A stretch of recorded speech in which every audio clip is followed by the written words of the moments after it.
entirely, right? What if you just didn't even, what if we talked about all these things without using the term the Anthropocene, because it's a highly contested term, it's a very slippery term. Academics themselves have very, very different ideas about what it means. It can tend to be a unitary term that becomes a replacement for talking about humans and the environment, which is, I think, one of the main things that's sort of gotten us to where we are today. I mean, what if we got rid of that term? What would we lose? And what would we gain? So, for example, could we just talk about how, to go off of what you were saying, how capitalism and racism have combined to basically get us to, over the last hundreds of years, to get us to the places that we are. And would that be easier, for example, if I try to explain to my mother, the neuroscientist, what I was doing these past 3 days? The renowned Washington University neuroscientist, she would have no understanding. It would take me a long time to explain it if I have to use the term the Anthropocene. Or if I told my nephews, who are perfectly bright and educated, or people regardless of, So I'm just wondering, I'm not necessarily saying it's not a useful term. I have come to understand the usefulness of it after being totally bewildered by it for a long time. But what do we lose if we get rid of it? And do we maybe gain more than we lose? Just throw a grenade. I have a ready response because I've come to really respect what the term can do for us. And I'm an ethnographer, and I'm an ethnographer of scientists. And the term comes from the earth sciences and the scientific community. And I read it as an invitation to collaborate with them. I think there's other ways you can describe the condition, but it's their native vernacular. And so in that sense, I'm not going to argue with what they call it. I want to work with them in that space. And so the way that the Anthropocene provides a frame for a kind of inquiry and practice, because I think legibility and what do we do is at issue, but we also got to figure out what to do and what should be made legible. There's knowledge work to be done as well.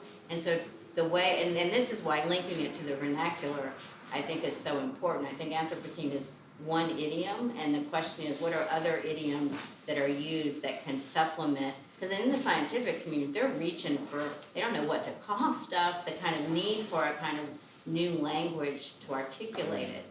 I think they're as aware of as we are.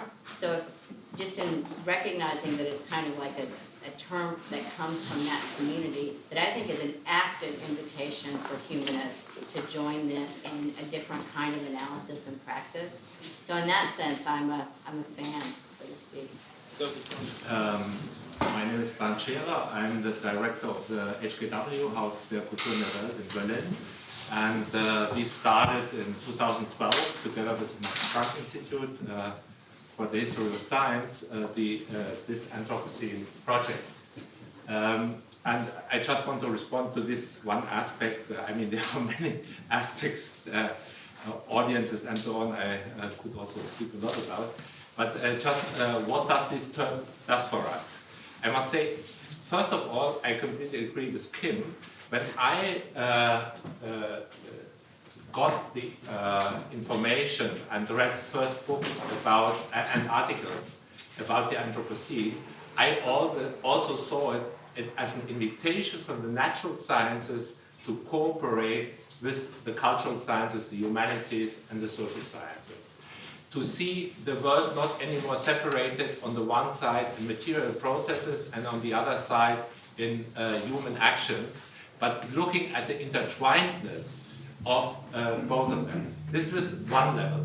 Second level, for me, this term refers to a certain situation of urgency we are in. It's an urgency where humans not only intervene here and there in the Earth system, but are transforming the Earth system to an extent that they do not have anymore the means of controlling it. So, and this is really, when you speak about the, let's say, the affections we have on individuals and societies of these transformation processes, we do not control anymore. This is really the major thing. That means the conceptual strategies we used in order to develop the world up to the state we are in at the moment are not anymore able to find out, to give us orientation in the situation we are in. So we need a real conceptual transformation of our thinking. And this is what we are facing today. So the old institution of knowledge productions, be it the classical forms of disciplinary knowledge, are not anymore able to give us instruments to understand the situation and plan the situation we are in. And in that sense, this term coming from the natural sciences, and this natural sciences which are portrayed as producing objective knowledge, basically are telling us we are out of control. And this is, I mean, really a major message to all of us.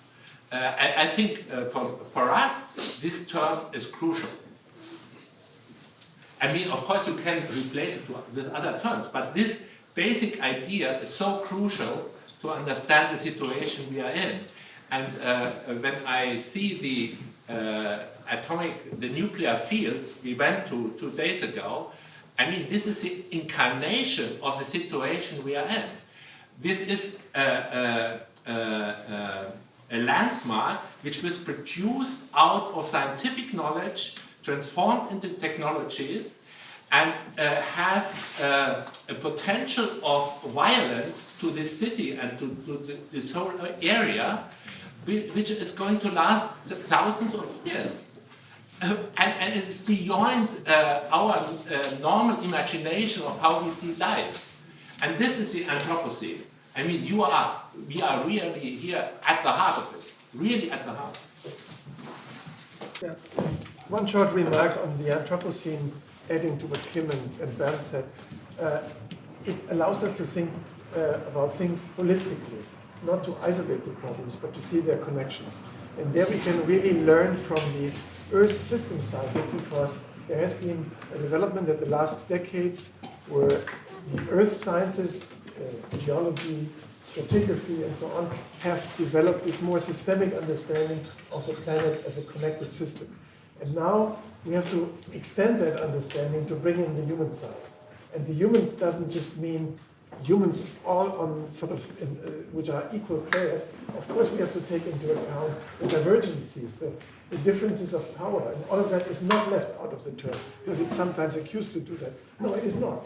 It is just bringing in this complexity of human societies as well. And the second remark I wanted to make is, it's an invitation. I found that a wonderful formulation of collaboration, but it's also a challenge for the sciences themselves, because as Bernd pointed out, they need to reconceptualize, but reconceptualization is not enough. They need to reorganize to focus on these challenging problems. So it's at the same time a request for a transformation of society and of the sciences, because it's true, many of these extractive processes have become so powerful because of the involvement of science and technology, and the nuclear waste is a wonderful illustration of that. But we still need science in order to deal with it. We can say we don't want to have nuclear energy, but we still need to cultivate the knowledge about nuclear waste for as long as we can. And we need new kinds of knowledge. There is a lot of dark knowledge out there, knowledge that is kind of not openly accessible, that is perhaps not even produced, but we need that knowledge. And the Anthropocene is an invitation to produce that missing or dark knowledge as well. Okay. So how about this? Michael, if you and Aaron want to set up, Brian, you can be an entre act. You can do a transition. Are you up for it? I'm up for it. Okay. It's my point is short. I think that we have a double responsibility in this project. One is to go to the cutting edges of science and art and political radicalism. The other is to translate that into something that makes an effect in this country. Because otherwise, we will remain in these spaces of marginality in a situation of urgency. Let's do that translation. Let's reach out beyond who we are to other people and make it happen. Thank you.